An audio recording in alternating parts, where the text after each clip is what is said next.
So welcome to everybody who showed up today for this call and is still showing up, as we'll probably hear a few more dings as this thing continues. My name is Jess Todtfeld from Success in Media. I'm a former TV producer and current media trainer. This call is all about you guys. It's not about, I made sure to put that in the email that went out. I'm not trying to sell anything. I'm not trying to bring up some big event that's coming up. I just want to, I have lots of, so here's the reason. What's behind it, Jess? I have lots of people who I would love to keep a relationship with who are mixed in my email and elsewhere. Why not pick up the phone and hear what's going on with all of you and match what's in my head to whatever's going on in your world. So there you go. Now, if anybody is in a noisy place, but nobody seems to be right now, so we can keep the lines open. But if anybody's in a noisy place, you can push *6 on your phone, or obviously if you know where the mute button is. So that takes care of that. So if you're driving or whatever it is, keep your eyes on the road and you can mute your call. All right. Having said all that, now 1 minute into the call, I like to try to start as soon as possible. It's kind of nice. Who would like to jump in, tell me what's going on, and what you'd like to get out of my head today, and I will say it so that we can help everybody. Who'd like to jump in first? I'll jump in. It's Mimi. Hi, Mimi. Hi, Jess. Welcome. How are you? Thank you. I'm doing very well. Nice to have you on today. It's great to be on.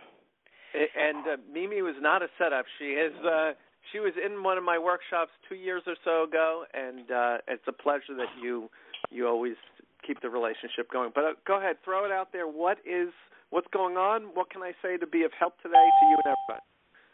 Well, Jess, I'm trying to relaunch the ReachMD radio show. Okay. And it's under new ownership as of, amazingly, 2 years ago now.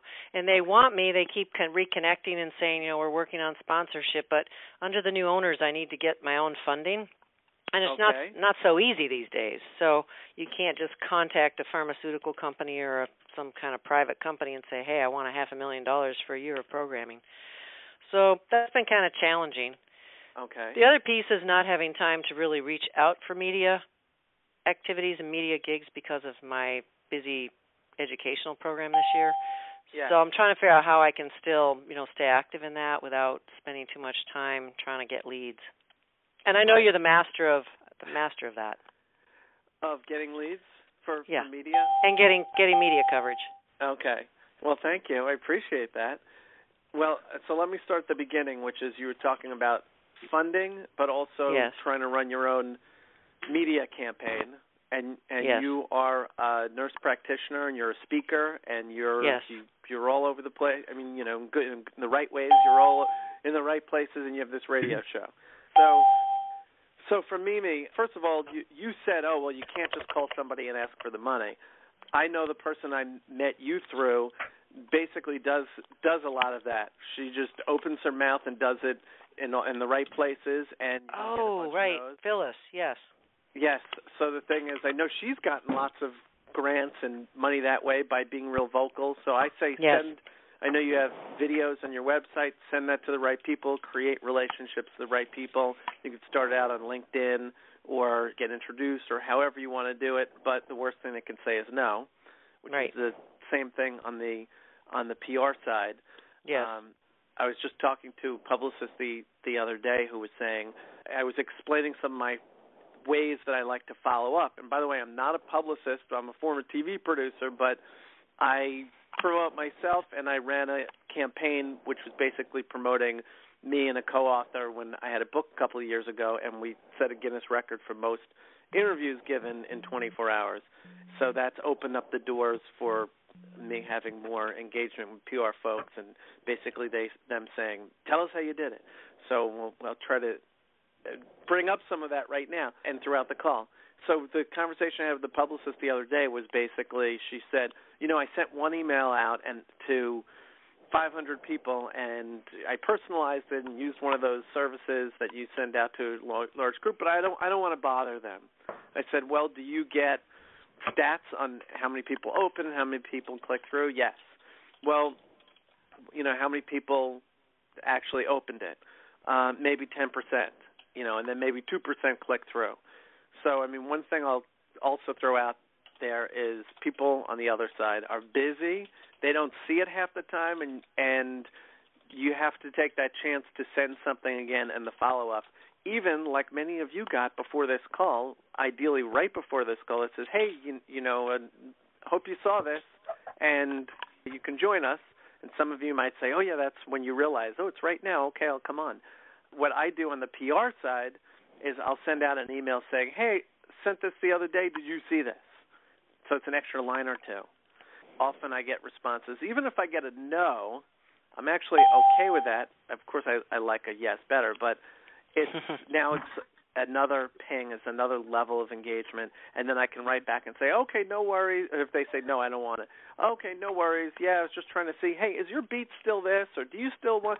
And I always end, so here's something, I try to deliver something early in the call, too. I hate when people talk and talk to tell you what you're going to tell them instead of just start telling them. So, so here comes something. I end every email, so people are writing things down, every email when I'm trying to engage somebody with a yes or no question. And I keep it short. If you can't tell in a few sentences, they're just going to think, oh, well, this is long. You know what? I'll save it in my email. I'll read it later. Or they just won't read it, which happens, whether they had good intentions or not.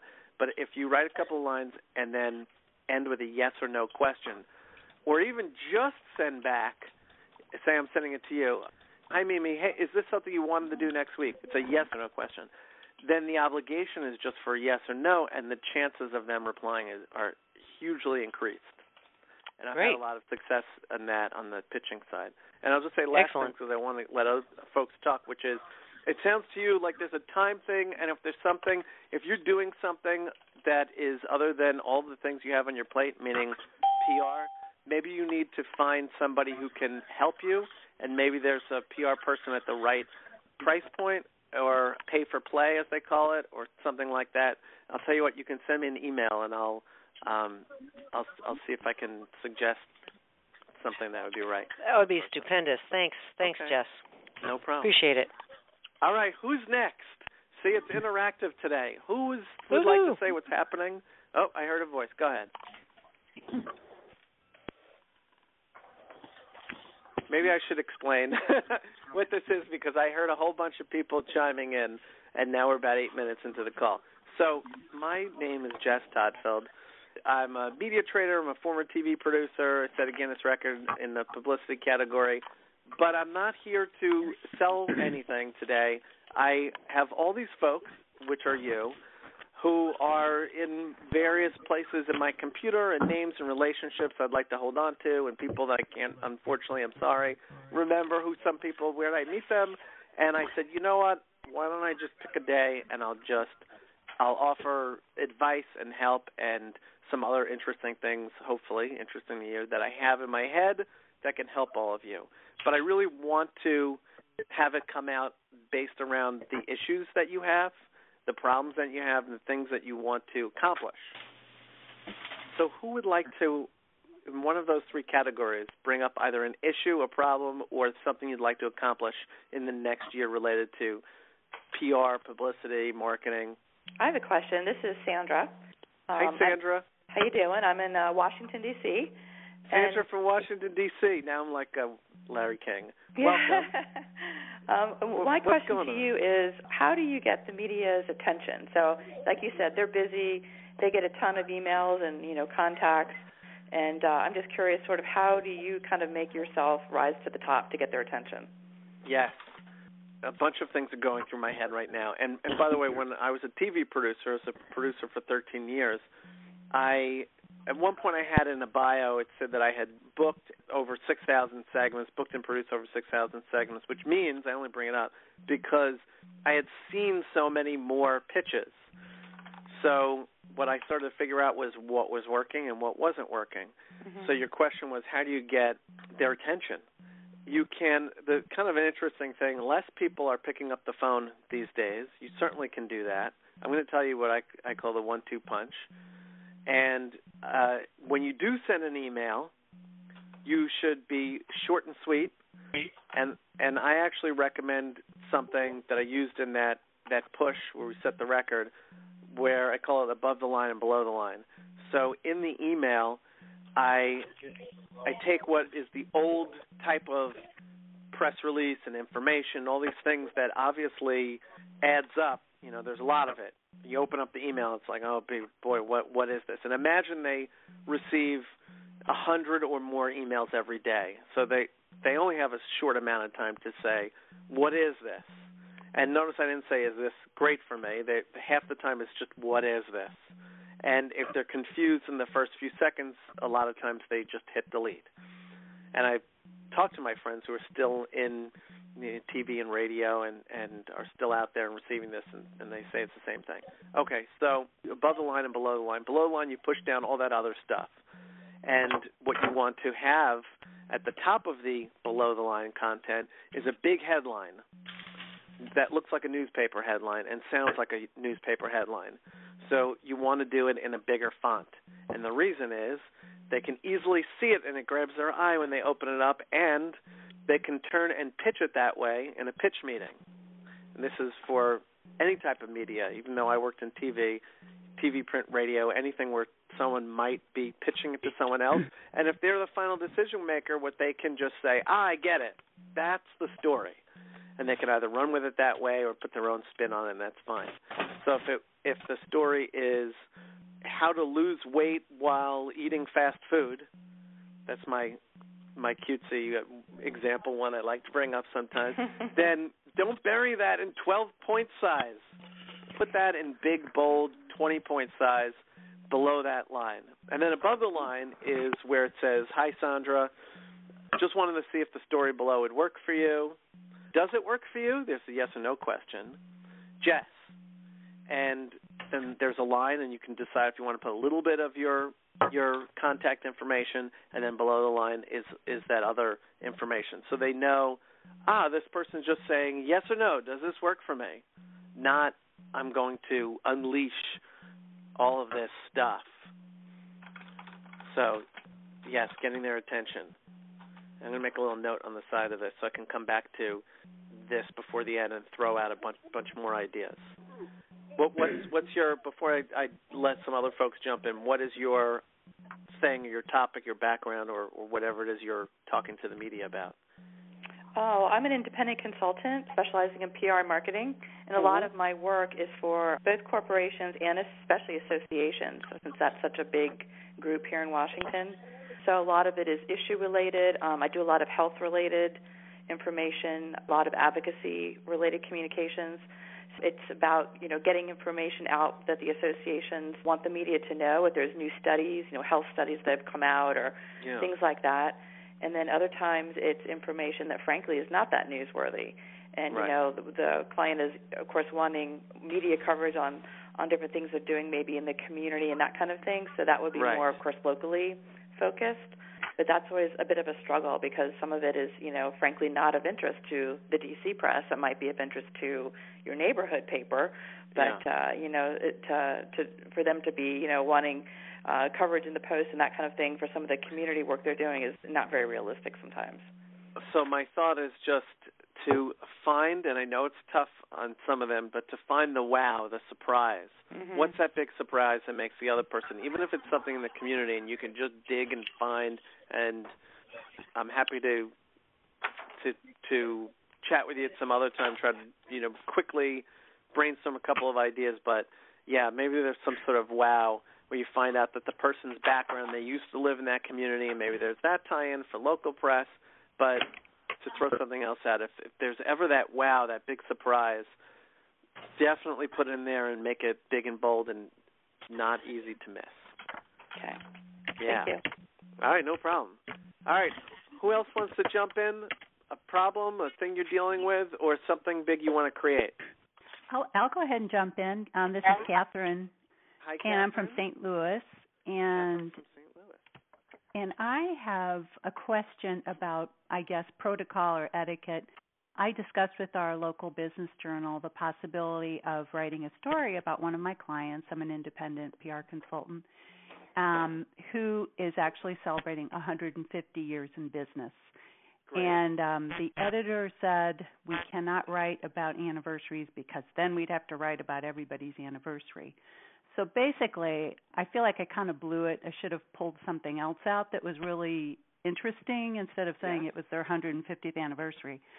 What do you think would be the best tact? I mean, it's really important to have the story in that particular publication. Is it appropriate to then repackage it and approach a different editor or writer that you work with? It's definitely appropriate to repackage and go back. Okay. And the only problem with going to a different editor sometimes is now it kind of seems like you're going over someone's head or behind their back or doing something funky because the first person said no. I've been in pitch meetings where I would sit there and someone would pitch something and I would think, I told that guy no, or I said we never do that. And then you kind of feel a little weird. And I mean, I didn't go out of my way to make waves with somebody, but it was noted in my brain. But so here's the thought, as I don't want to make people nervous, now, we can never go do that. Just be always upfront about it. Even if you do talk to someone, say, hey, I talked to Tom first, and, they were absolutely right. They said this, but here's the new angle. In fact, you can go back to the first person, Tom, pretending his name's Tom, and say, hey, Tom, definitely heard what you said, and makes sense, no big deal. They do have something interesting going on, and it's this, and find that wow, that exciting thing that's happening, and lead with that and push with that. And if they do that story, well, it makes complete sense that they would, in the story, say, and they happen to be celebrating their 150th year in business. Right. Or during the interview, have your client, and this is something that, I push them on the media trading side, I say, have your client inject that in an authentic way into some of the answers. Because by the time it hits the interview and they happen to bring that up, and it may or may not, it may be I don't know if you were pitching the reporter or an editor or where it was, but the person doing the interview might say, oh, wait, it's your 150th year? Ah, yeah, let me ask you about that. And okay, ask me away, but they have to inject it in an authentic way. And by the way, if it's over the phone, if it's a print interview, then you can write some things down. I would have it typed out and not written in handwriting. People can't read that when they're on the phone. Especially mine. Especially mine too. And not on the computer, because computer screensavers have a tendency to go off at the wrong moment. And have it in front of them so that they can look down and know some of the best points, or even some of the best soundbite or quote elements or quotes to bring up that have been crafted in advance. Where they're talking, they look down and say, oh, and and then drop that into the story. Right. Having that written in front. So, yes, go back to them with something juicier and exciting and say, no big deal, and try to pitch that story. And then, obviously, once that story is chosen, then try to inject it into the story and just tell the client this is the way to make that happen. If they want to be in that publication, you have to play by their rules. Right. Okay, thank you. No problem. This is Tammy. I'd like to add to that too. Add to it, Tammy.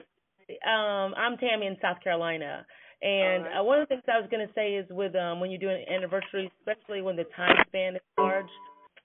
One of the cool things that we've been able to do before is to have your client make some comparisons, like what was that industry like 150 years ago, and make some cool comparisons. I'm in healthcare, and so when we did our centennial, we had some people make some cool comparisons, like what was healthcare like 100 years ago and what's it like now. And so people found that very interesting. Like, oh, well, that's interesting to know that, 100 years ago we only had this kind of nurse, or we didn't have nurses, or we had this or whatever. So that might be something to have your client look at too. Okay, thanks. All right. And still try to find the wow and the exciting parts of it. Yeah, the why, yeah, definitely. Yeah. All right, who's next? Either a problem or something you're dealing with, or a big challenge, or something you'd like to create over the next year. I'll tell you my fun. Open. Yes. I'll tell you my fun idea if you want me to. Sure. This is Tammy. You're from South Carolina. Tammy, the South Carolina girl. So anyway, we're opening a new hospital in a month. We're excited. We have 2 flagship hospitals, large hospitals, 600 beds, 500 beds, whole bunch of healthcare systems. A big place. 10,000 people work for us. But anyway, so for our new hospital, our fun idea, which we didn't make up, I found on the internet somewhere in the last few years when we were developing the hospital. We're doing this cool, what we're going to call Circle of Health. So anyway, at the open house of the new hospital, we're going to encircle the entire hospital before the building opens with teams of people that work in the community, like the Walmart people and the Bank of America people and the people that work at the little diner and our teammates. And we're going to make a big circle around the building and sort of do like a blessing of the building before the building opens. And so that's sort of our keep it moving, just so I can get some all the folks who want to talk. But go that's ahead. all I was going to say. So that's our big fun idea for the new hospital. And what do you want to know? Do you want to know if you can get press on that, or if it would be Oh attractive? no. To the... No, I think it'll be great. I just thought it was a fun idea to share. That's all. Oh, it is a fun idea. Why not? And call everybody you can. And if this is something that I did with that campaign where we got the record-setting publicity. Anybody who says I'm not interested in that angle, figure out what would interest them and figure out how to somehow make that happen. So, I mean, if they say, well, I don't really care about that, but I do care about why hospitals do this or don't do that. Okay, well, why don't you come down that day and you can do that interview, or you can call us that day, and it's, one-line sidebar, and they just happen to open this big thing. This is celebration. Hey, I asked them this question. So this way, they're getting what they want. You're getting that little bit of what you want, and ideally the people reading the story or watch it find it interesting, so they get what they want. That's that Venn diagram of that perfect intersection of everybody being happy. Yay! Yay! All right, so go try it. Let me know what happens. When I does will. it open? March 1st. Oh, March. All right, getting close. Very nice. Yeah, getting close. All right. Well, good luck. All right, who's jumping in?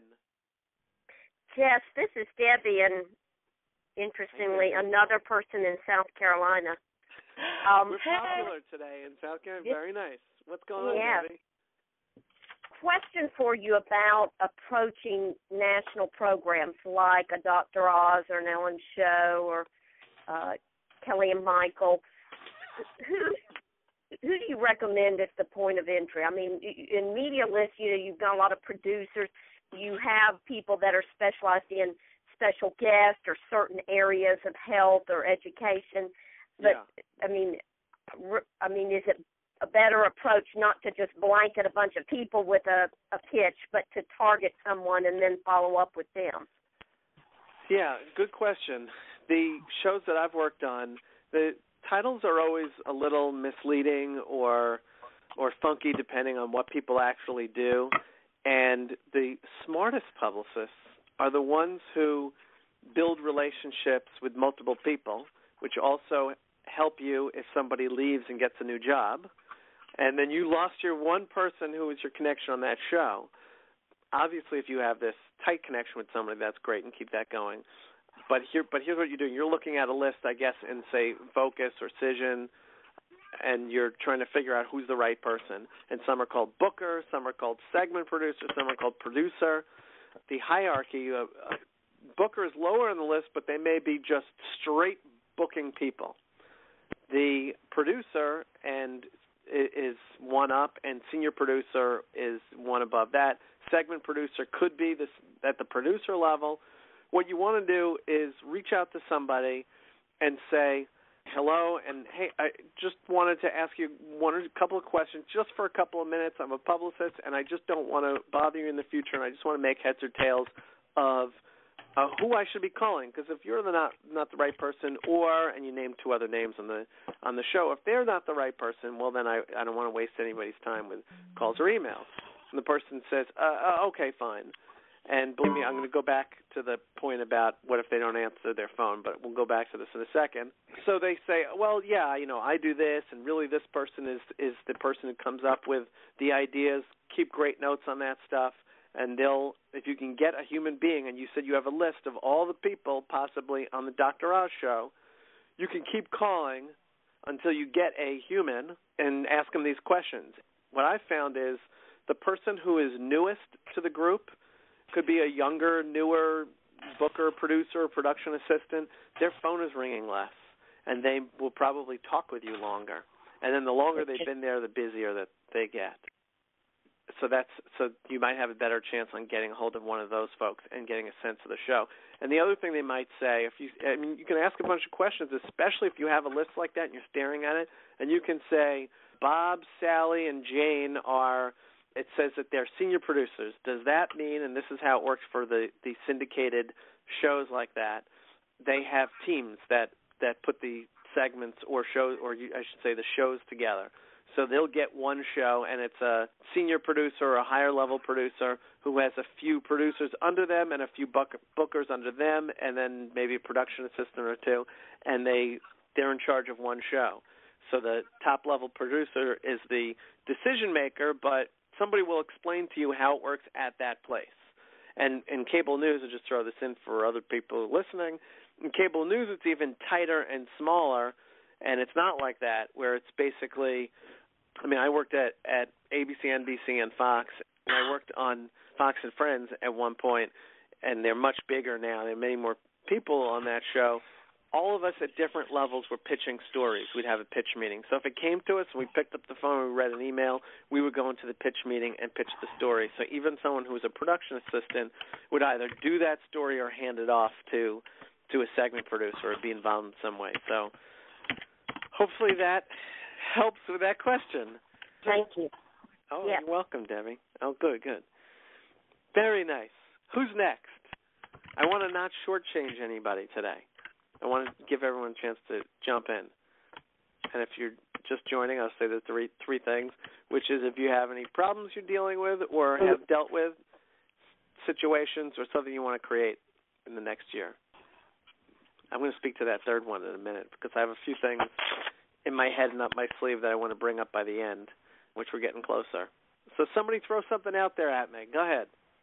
Okay, this is Ellen from New York. So if you have a report coming out or somebody wants a press release out, I work for a hospital, and it's just a snoozer of an item, can you give us some tips on finding the wow that you talked about earlier?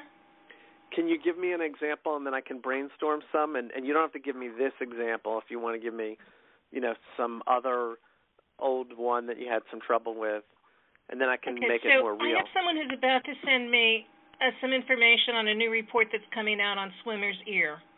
I haven't seen it yet, but I'm not sure that it's going to be exciting to anyone. Okay. Of course, it falls on you to make it exciting. So, and that's why I'm asking, do you have any tips on finding that wow factor? Yes. Not specific to swimmer's ear, but just in general. Like, how do you dissect something down and go like, oh, wow, I think I can sell this if I can't sell the entire thing? I know. And believe me, I get that it falls on all of you over and over to deal with that. To always, you have clients who are, how about this? Or we just heard, it's our 150th year in business, which sounds interesting to me. Oh, interesting. Because the people who are running it weren't alive when it was started. But obviously, a news person can say, no, it's not enough. Okay, we have to find something more exciting. So first off, the sweetest spot is to be pitching this mid-spring towards the end as people are getting back in the water and dealing with this. The next thing that goes through my head are myths and misconceptions. If you could send something out, the 5 biggest myths and misconceptions of why we get swimmer's ear, that is getting a little bit closer. I did send something out the other day that had the PR hook finder, I think I called it, or whatever that tool was, if you look at my email. And it's really made for bloggers. But bloggers like to write things with a title where they call it link bait, which is it's exciting people and everyone wants to link to it or put it on Facebook or whatever it is. And obviously that means that it's creating a wow, which made me think, I'll send that out to people who are, I have their email or they're on whatever list, and, you can run with that. So that's another thing. Use that PR hook tool that I had sent out. If you if you can't find my old email, hit reply on whatever email you have for me, and I'll send you that link. The next thing that goes through my head is to go to Google and see if there's anything that people are talking about that is interesting. And I actually, while I was talking, I don't know how I did it while I was talking, but I typed it in Google News, which is news.google.com, and I see, someone's selling a product, something about mermaids. That's not you. Darwin fish. That's not actually a story about this, but I see one here that says, for pain-free swimming. So now I know pain is an angle when it comes to swimmer's ear. Maybe you can find something about the percentage of people who have pain in the pool. You can play with that. When it comes to our motivations, and there's a lot that I take in my business when I'm consulting people and helping them from the sales world and from the marketing world, we're most motivated by pain and pleasure. And pain is the bigger one. So if we can create some story hooks that are, and headlines that are built around pain or avoiding pain, then that ends up leading you also towards the wow. So I was trying to remember. I think I got swimmer's ear once. I know as I get older, I tend to have more issues with water going into my ears and things like that in the swimming pool with the kids, but I would like to avoid pain. And even if I'm not me and I'm a person at any age, I certainly don't want to go swimming and have a situation. So look through that white paper or the report or whatever is coming out and look for some pain points and write your headline around that. Is that a good start? Yeah, that's cool. Great. Thank you very much. No problem. All right. Who's next? I got one, Jess. It's Mimi again. All right. Go ahead. What's that? I've been contemplating just starting my own radio show, but I don't quite know how to do it. Is that something that you've had any involvement in or any suggestions for me? Online. While I have not created my own radio show, I will give you some thoughts on all of that. It's incredibly easy to go to Blog Talk Radio and start something and use their format. And somebody just interviewed me the other day. I was their guest. They said we could do it at any time, and it records and it grabs it, and they do what they do with it. And that's more marketing and promotion for you.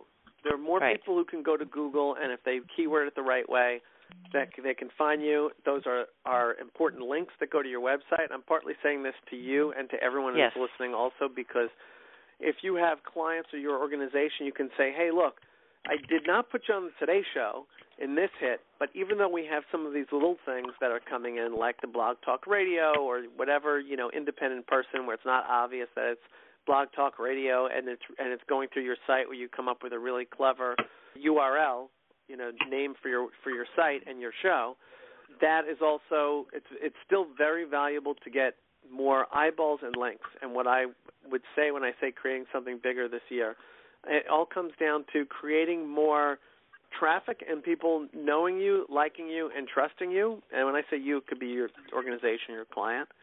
And you want to figure out any way possible. And I understand clients are still saying, I want to be on Dr. Oz and the Today Show. Yeah. And all that is great, and you should still do that. And maybe for you, Mimi, maybe you just take two names if you have a couple of names or emails, and you make a point that you're going to email them every 2 weeks. Every 2 weeks until something happens.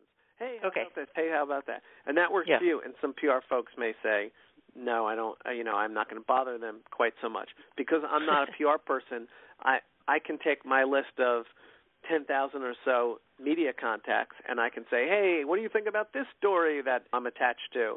And sometimes some people say yes, and sometimes they say no or whatever it is, but I don't have other things that I need to pitch them all the time.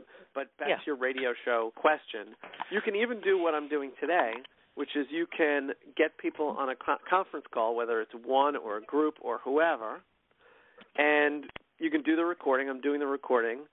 My thought was I don't know what I'm going to do 100% with it, but I'll figure it out. I don't know if I'm going to share it with everyone I emailed or just people who ask or what, but I'll tell you one thing I'm definitely going to do is I'm going to have an image made up, and I'm actually kind of quick at it, so I might do it or I might have somebody who works for me do it, where it basically has the title of what this was, strategy call with PR and communication folks, and here are 8 things that came up in the call.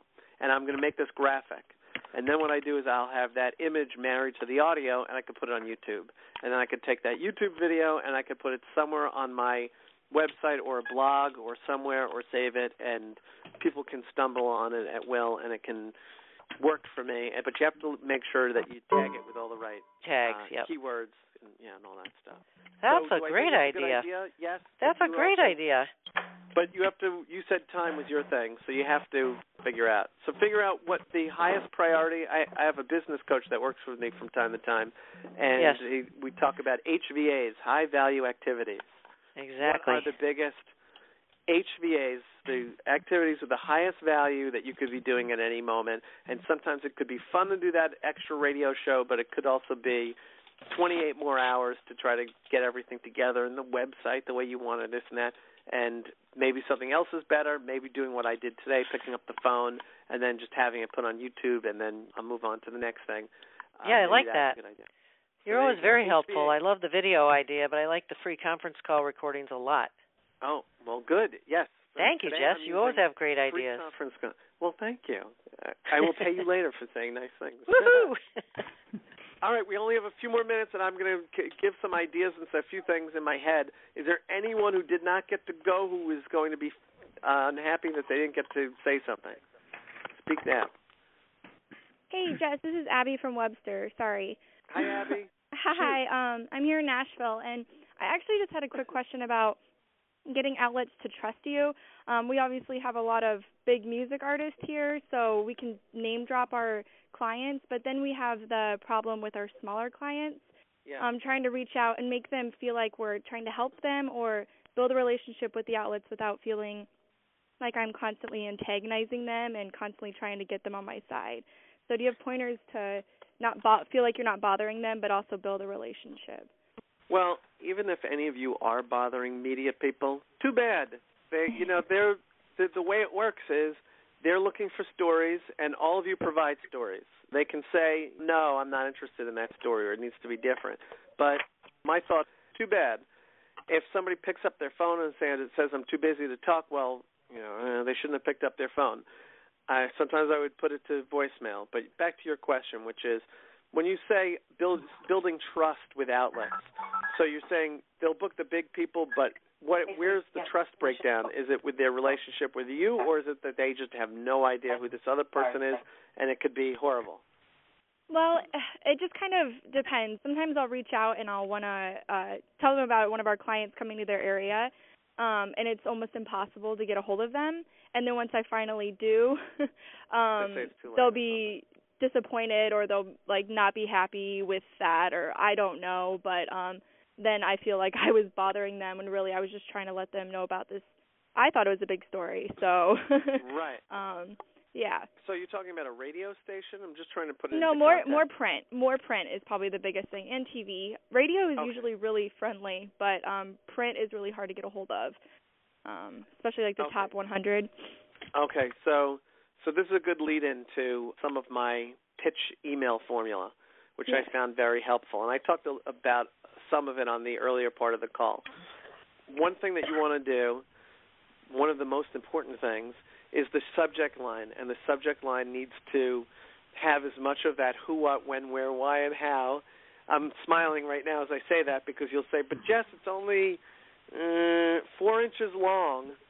And you meaning what will show up on that media person's side, and they're probably using Outlook, so they're just real small.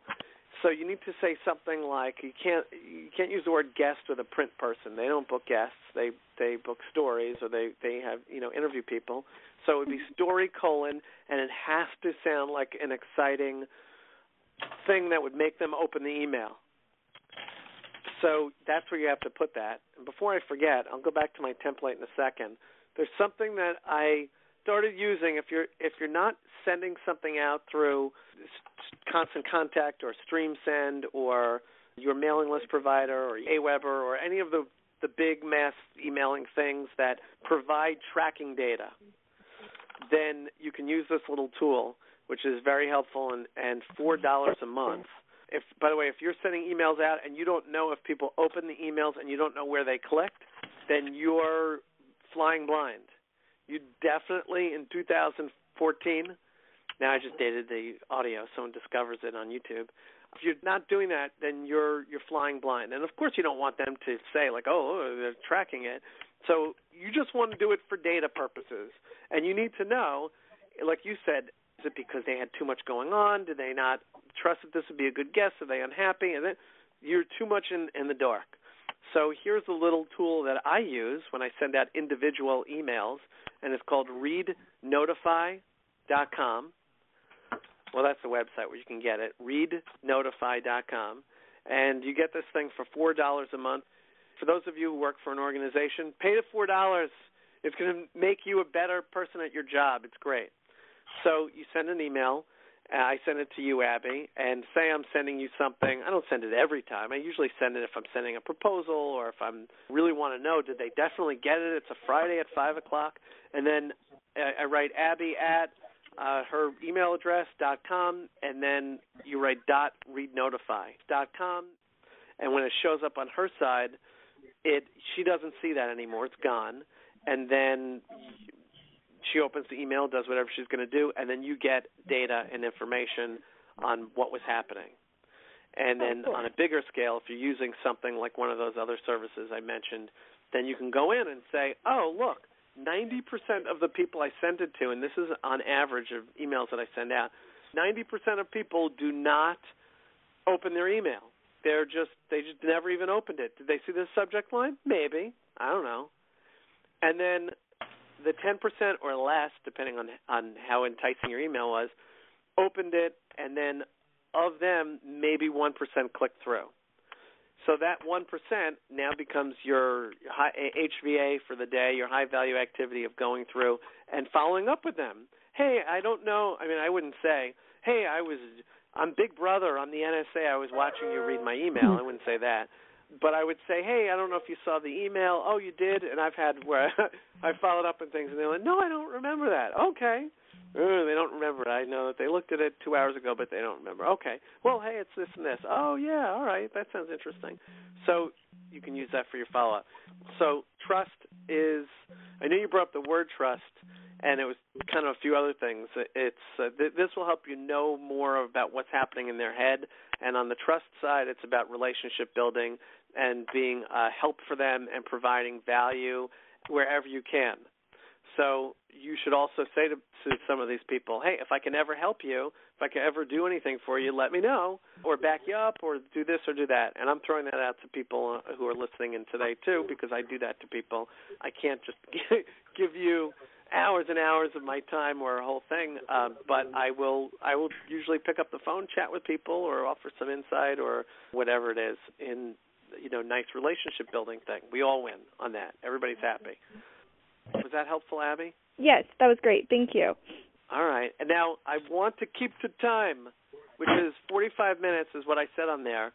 But if people want, you can go, but I'll do a little bonus thing on a few items that I was thinking if people didn't have enough questions that I could bring up.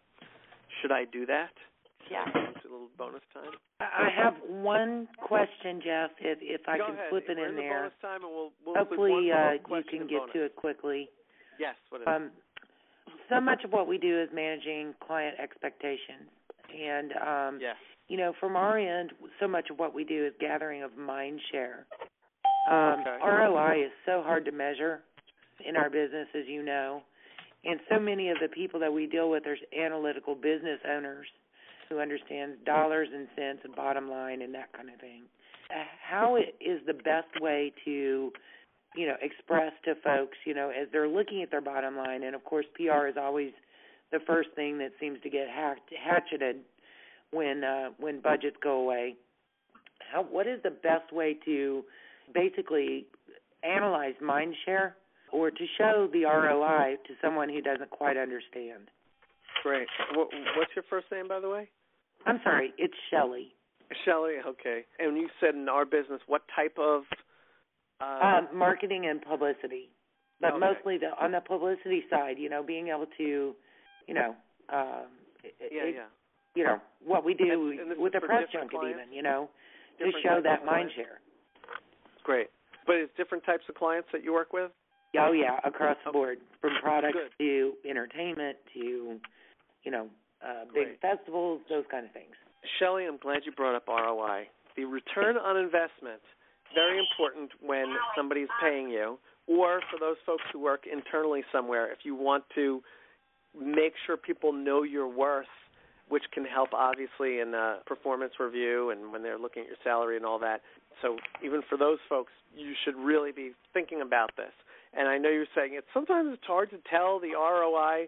I have been almost fanatical in my business about trying to figure out and help people, not just figure out, but help people that I help to know where the ROI is when it comes to interviews. Because the old model was, you just, say you were on the Today Show. Yay, it was great. Now what? I don't really, how do you, and of course I picked one of the top best outcome examples, but then how do you prove that was great? And, hey, you already did that for me. If you're my consultant, I'm paying you. I don't need you to do that again. We did that already. I guess we can stop. I could stop paying you now. Now you're getting penalized for doing something right. So the ROI, how do you show that they're constantly getting returns? And it brings me over to the marketing side of what you said. And really all PR folks need to think like marketers and basically be good marketers, because the way I describe marketing is anything that brings attention towards your company or organization and towards where you want it. And it's all of the different ways you can do it. It could be done through advertising, it could be done through publicity, it could be done through social media, all different types of marketing, but obviously we need to know the why. So how do you prove that there's a return on it? For one, even if you're pitching, say you have an email list that has 1,000 people on it. Say it has more than that. Say it has 500. You can say 500 people saw your name, who are press people, saw your name come up. And from the world of advertising, where they say it takes 7 impressions to make a buying decision, sometimes in 2014, this is me pretending I'm you telling them, sometimes in 2014 it takes more than 7 impressions. But what I know is I have data, because I use one of those, I'm pretending I'm you still, because I use one of those systems to say that 1,000 people received the email and saw it come up, and they saw something interesting in the subject line, and if we didn't win on that one today, we're going to win on some other day, and some of it is a long-term game, and some of it's a short-term game. Obviously, what we get in the short term, but there's some people that it's always building. So that's one thing I'd say before you even get some of the publicity. On the ROI side, when you do get it, then even if it's a little radio interview, and I've done little radio interviews in the middle of, I don't want to say what, pick a state, because I'll insult somebody who says, hey, I'll pick Idaho, which I actually have done interviews on radio in Idaho. It's a skinny state, not just a little state with listeners. So I can take that and I could do the same exact thing where I get the audio and I marry it to a YouTube video. And now if you either do that for them or you can get somebody who can do it for them, then you've now just proved that you've gone even a step beyond. And no other PR person does that. I don't know anybody who does that. You guys can be the first ones to do it. Yeah, so you can say, I'm going to take it and turn it into marketing collateral that you can use as time goes on. And here's another idea. I don't want to step on you. You're about to give me a compliment, but another idea is you can put it on your own YouTube channel or make up a YouTube channel to show off, obviously, all this great work. So now even if it's radio, then we can see and hear that, but get them to put it into their website. And if anybody clicks over to the YouTube channel, should people do that, I do it from time to time, then they see your name and your information, and they kind of see you're behind it. So there's some extra benefit that you get out of it as well.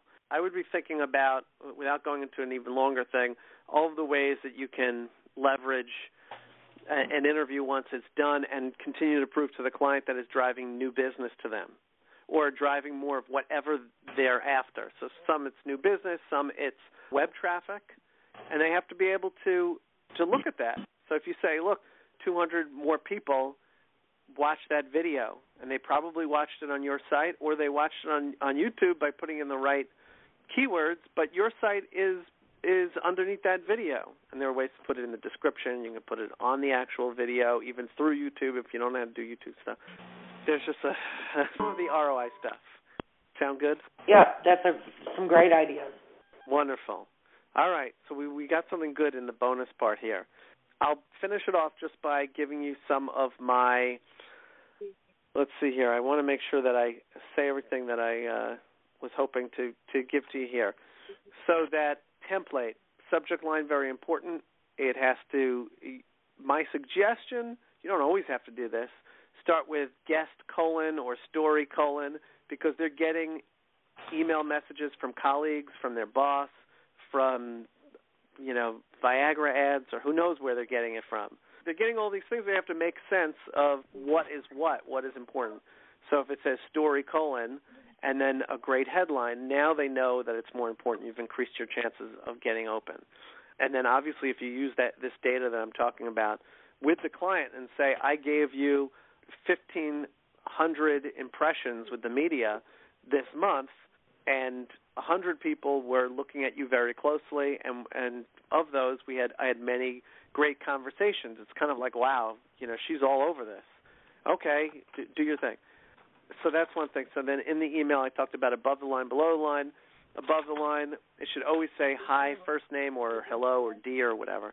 First name, whatever their first name is, unless you really, Mr. So-and-so or Ms. whoever, unless you really want to do that. But if you're sending to a large number of people and you're doing a mail merge, or you're doing it through one of these other services that I said where you can track the information, you can't send something out that just, here's the press release, because that, almost without a doubt, will get deleted. It's just, there's no obligation to say anything back to this person.